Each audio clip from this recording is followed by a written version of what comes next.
ሙና ነው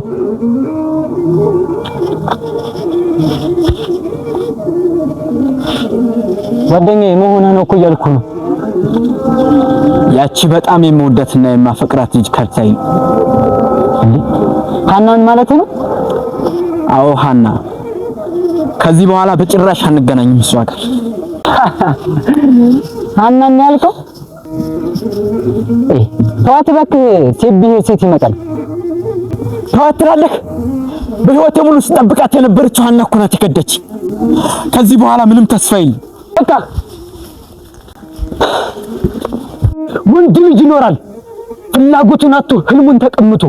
ወንድ ልጅ ይኖራል አፍቅሮ ሲከዳም የሚረዳው ሲያጣም። ወንድ ልጅ ይኖራል በወዳጅ ተገፍቶ በኑሮ ተከፍቶ ሰርክ ተቸግሮ ሌት ተቀን ተማሩ። እምነቱ መንምኖ ማንነቱ መክኖ።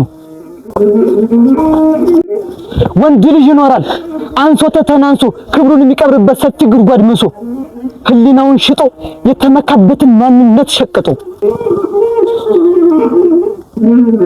የሰው ልጅ ይኖራል ቃል ኪዳኑን ምሶ በቃል ያሰረውን ሰንሰለት በጣጥሶ። ወንድ ልጅ ይኖራል ሁሉን እየቻለ የሰው ልጅ ብረቱ ትዕግስት የታደለ ካለ መኖር ይሻላል እያለ። ለካ ሰው ይኖራል ከሰይጣን ወግኖ ንጹህ እየኮነነ በተንኮል ፈርጥሞ ሁሌ እየጀገነ እድሜውን ይፈጃል አፈር እየሆነ።